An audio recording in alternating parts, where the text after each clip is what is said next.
एक महत्वपूर्ण सत्र का प्रारंभ हो रहा है और सावन के इस पहले सोमवार को मैं देशवासियों को बहुत बहुत शुभकामनाएं देता हूं। आज संसद का मानसून सत्र का भी आरंभ हो रहा है। देश बहुत बारीकी से देख रहा है कि संसद का यह सत्र सकारात्मक हो, सृजनात्मक हो और देशवासियों के सपनों को सिद्ध करने के लिए एक मजबूत नींव रखने वाला हो। साथियों, भारत के लोकतंत्र की जो गौरव यात्रा है उसमें ये एक महत्वपूर्ण पड़ाव के रूप में मैं देख रहा हूं। व्यक्तिगत रूप से मुझे भी,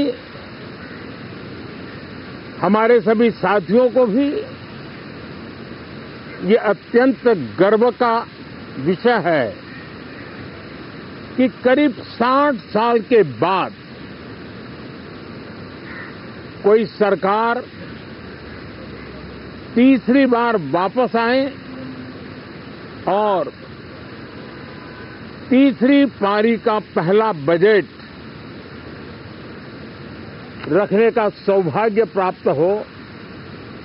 ये भारत के लोकतंत्र की गौरव यात्रा की अत्यंत गरिमापूर्ण घटना के रूप में देश इसे देख रहा है। ये बजट सत्र है,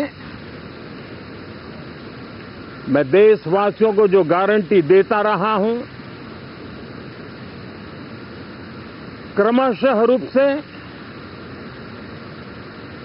उन गारंटियों को जमीन पर उतारना, इस लक्ष्य को लेकर के हम आगे बढ़ रहे हैं। ये बजट अमृतकाल का एक महत्वपूर्ण बजट है। हमें 5 साल का जो अवसर मिला है, आज का बजट हमारे उन 5 साल के कार्य की दिशा भी तय करेगा और ये बजट 2047 जब आजादी के 100 साल होंगे तब विकसित भारत का जो हमारा सपना है, उस सपने को पूरा करने की मजबूत नींव वाला बजट लेकर के हम कल देश के सामने आएंगे। हर देशवासी के लिए एक गर्व की बात है कि भारत बड़ी इकोनॉमी वाले देशों में सबसे तेज गति से आगे बढ़ने वाला देश है। गत 3 वर्षों में लगातार 8% ग्रोथ के साथ, 8% ग्रोथ के साथ हम आगे बढ़ रहे हैं, हम ग्रो कर रहे हैं। आज भारत में पॉजिटिव आउटलुक, इन्वेस्टमेंट और परफॉर्मेंस एक प्रकार से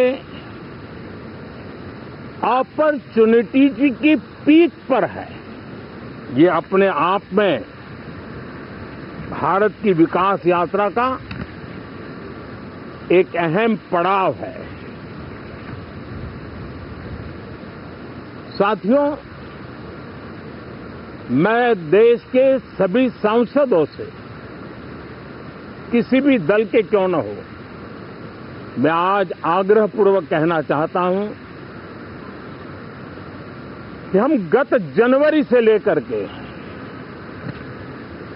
हम लोगों के पास जितना सामर्थ्य था, उस सामर्थ्य को लेकर के जितनी लड़ाई लड़नी थी लड़ ली।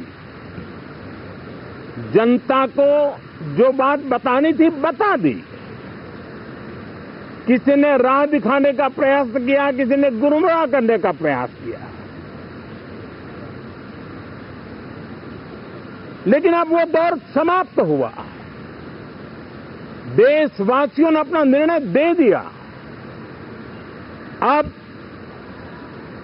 चुने हुए सभी सांसदों का कर्तव्य है, सभी राजनीतिक दलों की विशेष जिम्मेवारी है कि हमने दल के लिए जितनी लड़ाई लड़नी थी लड़ ली। अब आने वाले 5 वर्ष के लिए हमें देश के लिए लड़ना है, देश के लिए जूझना है, एक और नेक बनकर के जूझना है। मैं सभी राजनीतिक दलों से भी कहूंगा कि आइए हम आने वाले 4 साढ़े 4 साल दल से ऊपर उठ करके सिर्फ और सिर्फ देश को समर्पित होकर के संसद के इस गरिमापूर्ण मंच का हम उपयोग करें। जनवरी 29 जब चुनाव का वर्ष होगा, आप उसके बाद जाइए मैदान में, सदन का भी उपयोग करना है कर लीजिए। वो 6 महीने जो खेल खेलने खेल लीजिए, लेकिन तब तक सिर्फ और सिर्फ देश के गरीब, देश के किसान, देश के युवा, देश की महिलाएं, उनके सामर्थ्य के लिए, उनको एम्पावर करने के लिए जन भागीदारी का एक जन आंदोलन खड़ा कर करके 2047 के सपने को पूरा करने के लिए हम पूरी ताकत लगाए। मुझे आज बहुत दुख के साथ कहना है कि 2014 के बाद कोई सांसद 5 साल के लिए आए,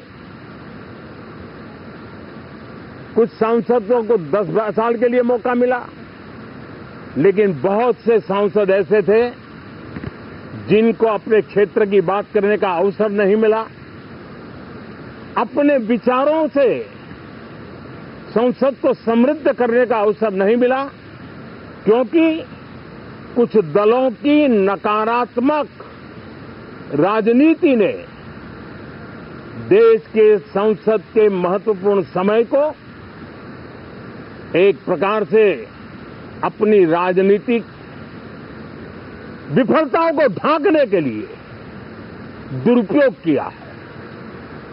मैं सभी दलों से आग्रहपूर्वक कहता हूं कि कम से कम जो पहली बार सदन में आए हैं, ऐसे बहुत बड़ी संख्या में हमारे माननीय सांसद हैं और सभी दल में हैं, उनको अवसर दीजिए, चर्चा में उनके विचारों को प्रकट करने का मौका दीजिए, ज्यादा से ज्यादा लोगों को आगे आने का अवसर दीजिए।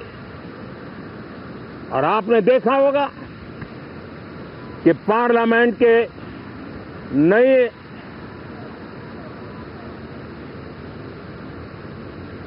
संसद गठन होने के बाद जो पहला सत्र था, 140 करोड़ देशवासियों ने बहुमत के साथ जिस सरकार को सेवा करने का हुक्म किया है देशवासियों ने, उसकी आवाज को कुचलने का और लोकतांत्रिक प्रयास हुआ। 2.5 घंटे तक देश के प्रधानमंत्री का गला घोंटने का, उनकी आवाज को रोकने का, उनकी आवाज को दबाने का